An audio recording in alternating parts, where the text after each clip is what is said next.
Magkaigsunan, matag karunugon niya, makadawat kami o inyong mga pangutana. Happy Vespers meeting Tibok na kalibot. Atong tulmanon oras sa atong Padaran ko silang issue na walay kalabutan sa Diyos. Magdesidir na ganita nga mo serbisyo sa atong Ginoo. Ang yawa, mangita o pamagi, mo-offer na mura-mura po ug iya sa Diyos. ang inahan kanya aligaran ang napulog sa mga anak. Ako kalimutan tiyon sa Ginoo. Nga ang tanang mga kalisod iyang isukli.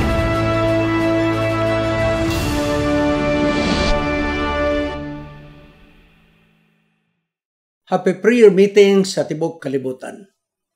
Ang atong Is Media Ministry, Cagayan City, nga nagsaulog sa ikadusi katuig karong nga bulan, dako ang atong kalipay sa atong Ginoo, nga kita nakalahutay sulod sa dusik ka mga tuig. Ani kita karon sa atong tulumanon, sa atong leksyon. Pagapo kita alang sa atong pagsugod. Salamat o Diyos sa mga kasinatian sa imong mga anak nga nang na-record sa balaang kasuratan. O sa kini kapanaminan namo, mabisan sa kalisdanan ang maabot sa among kinabuhi, anay ikaw. Salamat ikaw, nagapasidaan ka namo, nga kumabot ang kalisdanan sa among kinabuhi, karon og sumabot nga panahon, dili ikaw magabiyak ka namo. O balang espiritu ikaw mukunsad sa matagos sa karamo. Liguna nga mo pag-alagad, mulahutay kami hangtod sa pagbalik ni Jesus. Sa ngalan ni Jesus manluluwas. Amen. Mga kaigsunan, greetings di tanan ninyo sa atong ikadusi katuig sa atong Is Media Ministry. Karon ang atong leksyon nanata sa Passover.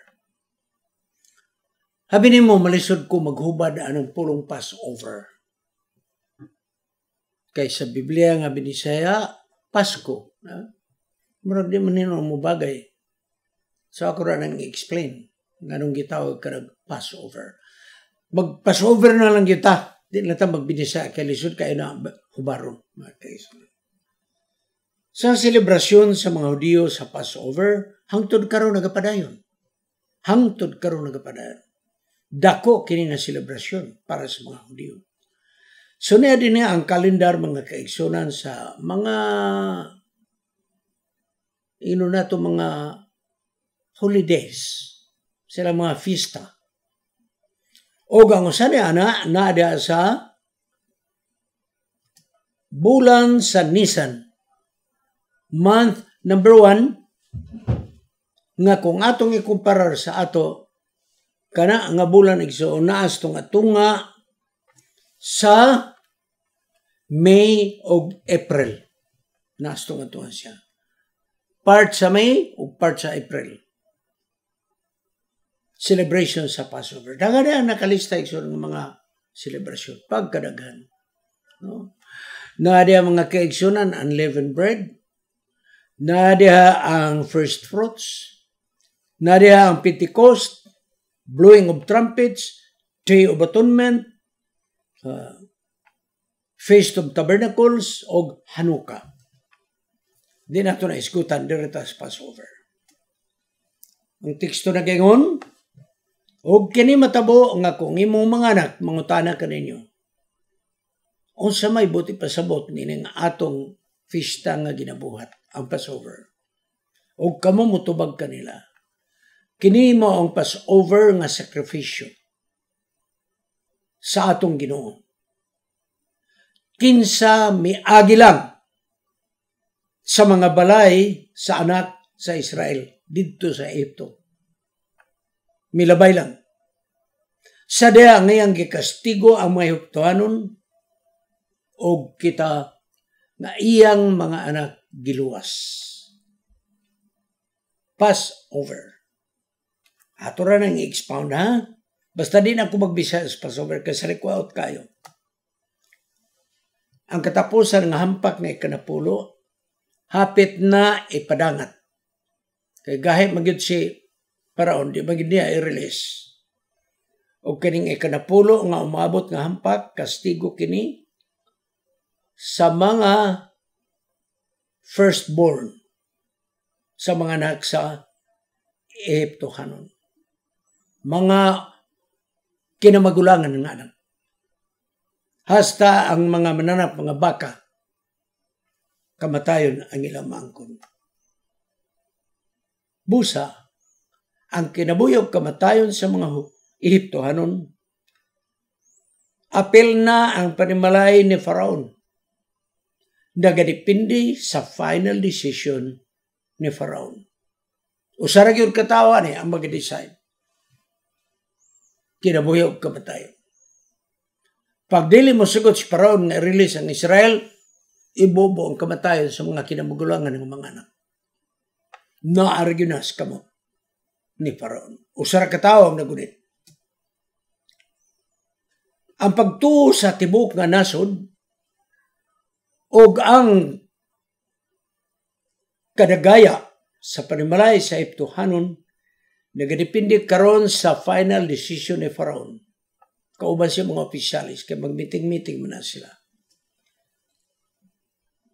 Busa, ang taras ni Faraon ngadto sa buhi nga Dios sa Israel. Mo kini mo determinar dili lamang sa umabot apan sa tibok nga nasod mga kaigsunan. Nagabati pa sab kita sa atong kaugalingon nga natay desisyon nga dili lamang sa atong personal makaapekto apan sa kinatibukan. Tingali sa tibok nga iglesia o tingali tibok barangay. Apan ang Dios maghatag kanatong kaalam. Kung naata sitwasyon ingon ni ana, mugi ang Dios kanato unsay angay natong pagabuhaton. Sa unang Korinto 1:30 nagpasalig ang Dios. Ug tungod kaniya kamuna ni Kristo Jesus.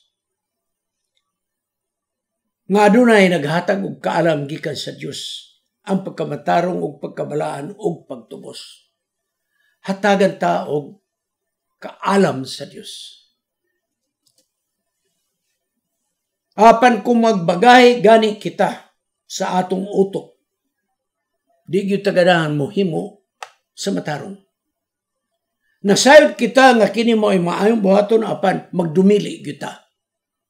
Nga naman, stubborn, gahig ulo.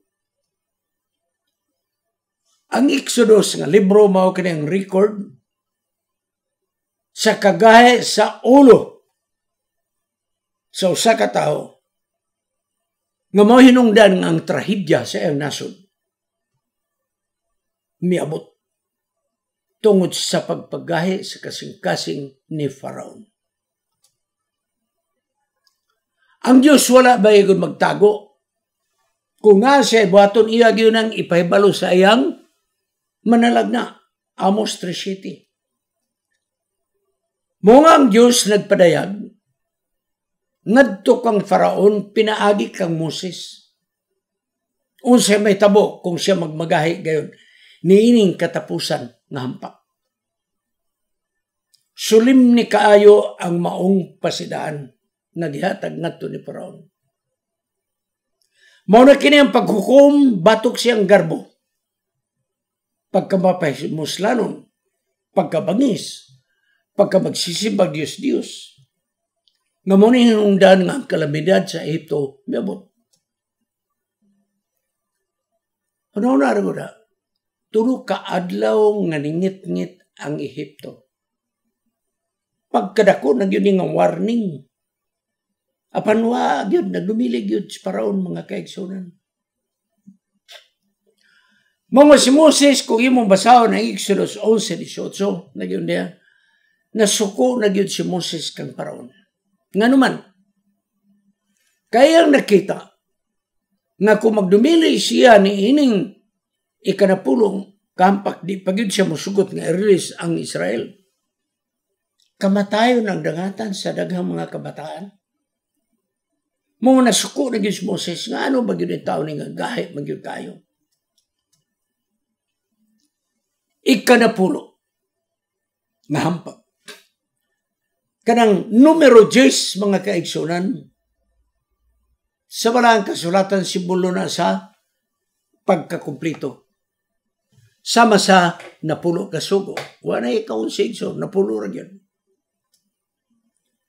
Ang Dios mao maghukom batok sa garbo, injustisya, pagdaog-daog,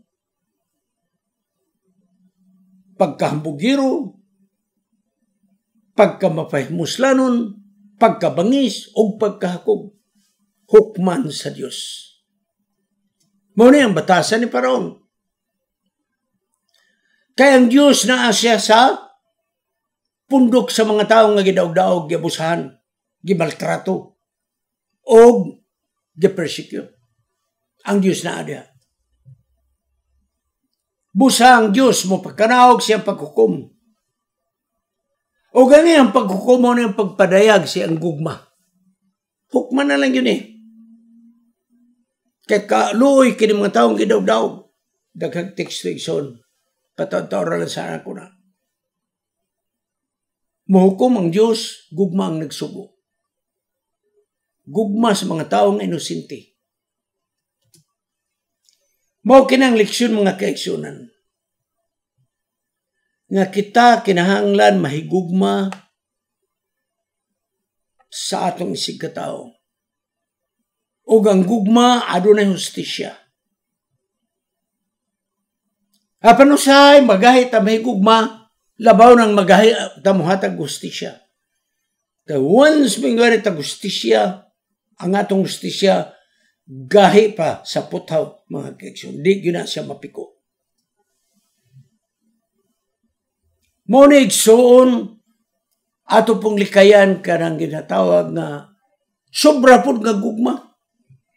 Di pud mo disiplina tungod kay nahigugma gud. Di siya makadisiplina tungod kay nahigugma. Dili na mao mga kaigsunan. Nga imong pasagdahan ang binuhatan nga daw tan tungod kay nahigugma ka. No.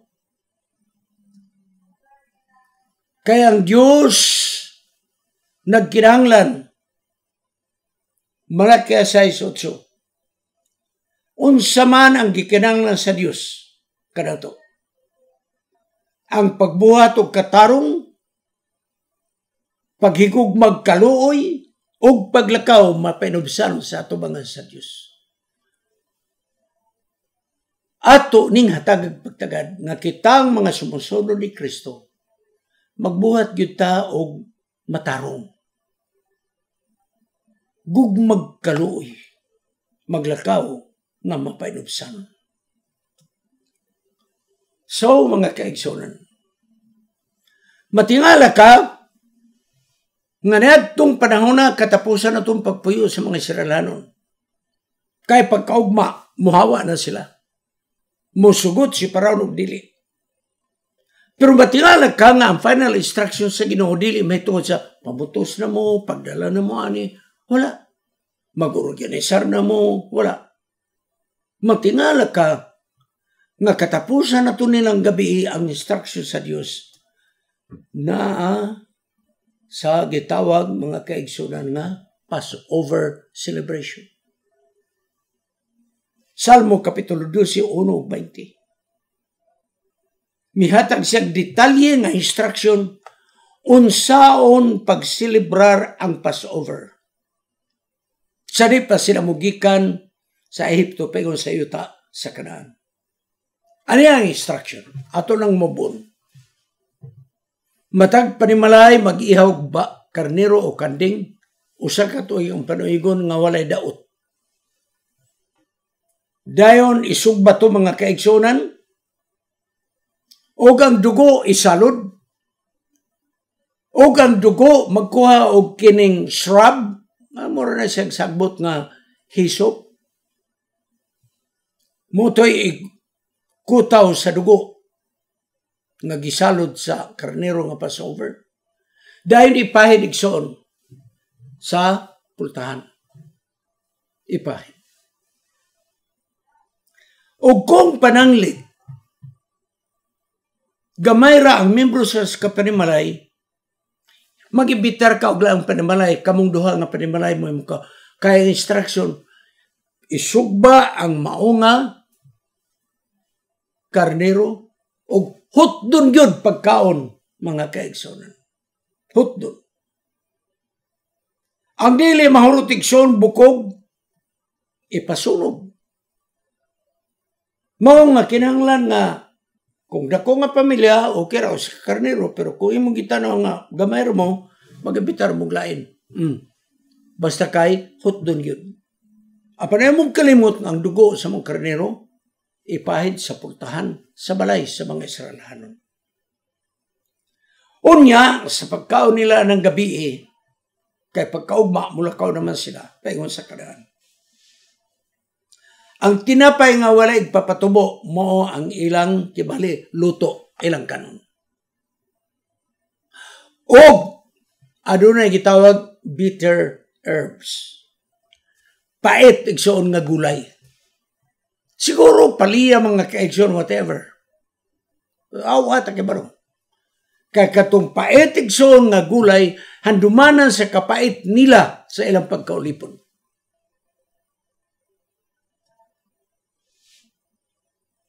Busa, mo ito mga kaigsonan ang ilang kaunon ni adtong pagkagabi. Ang bation sa kanimugulangan nga anak kulbahinam.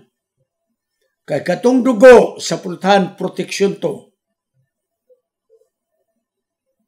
Nga kung muagi na ang manulunda o makakita sila dugo sa pultahan, siya muagi lamang. Passover. Passover. Dinhi na tao ang selebrasyon sa gitawag Passover. Muagi lang ang manlunda. Nga naman, naay dugo sa pultahan. Kaya kung naay dugo sa pultahan, nagpasamot, mga Israelhanon ka na. Mga Israelhanon ka na. Mulabay lang, muagi lang. Mo Passover lang. Mao nga ako di na lang kung maghubad ang Passover kay lisod kayo. Gilisdan ko. Passover. Mulabay lang. Labyan ka. Walay kamatayon mudangat sa balay sa Israel kay naay dugo. Kay kanang dugo mga kaigsunan, simbolo sa dugo ni Kristo. Nga dili mo butang kamatayon nato. Ang ikaduhang kamatayon kung naa kita ni Kristo. Busa mga kaigsunan, mo kini ang preparasyon sa ikanapulo nga hampak nga umabot. Ayaw mong kalimot. Ang maigos hampak Ehiptohanon, apan ang di maigos hampak Israelhanon. O kini nga selebrasyon nagson ginabuhat na nila. Ikanapulo kaadlaw sa unang bulan sa Israelhanon nga kalendaryo.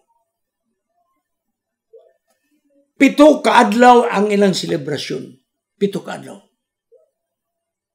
Ang Passover igsoon, sa reangan nila nang gi-celebrate sa unahan nga kapanahonan, 7 kaadlaw ang ilang celebration. Og sa 7 kaadlaw nga selebrasyon, walay trabaho. Unya ang pizza ni ana variable. Depende sa dagan sa bulan. Naay panahon nga maatulog Biyernes ang Passover, naay panahon maatulog Huwebes. Basta kay ang 7 kaadlaw, kung imong tan-awon, kanunay adunay adlawng igpapahulay. Kanunay naay adlawng igpapahulay.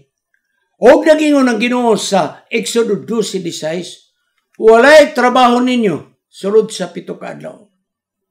Gawas sa pagkaon pwede mo makaluto. Nawi mo nang ano-ano. Nga Passover na agoy Sabado, bisag asa ni mo isugod nga pizza, kay 7 man ang kadlaw, na agoy Sabado. Bisag asa na magsugod ng adlaw. Kung Domingo magsugod, na agoy po Sabado. Bisag asa magsugod ng adlaw. Og nagingon ang Ginoo, wa mo'y trabaho, bisag paglungag. Pani, anang panahon sa selebrasyon, ang inyo yung bugtong mabuhat mo. Wa mo'y trabaho pero gawas nga kamo makahikay sa pagkaon sa adlaw sa Passover. Nang adlaw sa Passover, na ordinaryo nga adlaw, pero pagka adlaw nga Sabado, igpapahulay, Nagingon ng Ginoo, makaluto mo. Makaluto mo. So it's on ang Passover nga celebration sa mga Hebrehanon, handumanan sa maragayon nga grasya sa Diyos. Handumanan sa maragayon grasya sa Diyos. Mao kini ang ilanan sa mga Hebrehanon nga sila pinasay nga mga katawhan. Ugon niya mga kaigsunan. Tapos sa selebrasyon sa Passover, ang musunod niya na ang gitawag Pisak. Nga mao ang pista sa tinapay nga wala igpapatubo. Nga ang pista sa tinapay nga wala igpapatubo magsugod sa 14 kadlaw sa unang bulan. Unsa man kining Pisak o pista sa tinapay nga wala igpapatubo. Wala gid papatubo nga makaon, wala yeast ang ilang mapagkaon. Wala. Wagid. Bisag din mo kanon basta walay baking powder dia, wala yeast mga kaigsunan. Busa mga kaigsunan. Adunay kini mga kahulugan. Kay katong yeast nagsimbolo sa pagpakasalas taog sa iyang pagpasigarbo. So, ang dugo nga gipahid sa purtahan, simbolo sa pag-ingon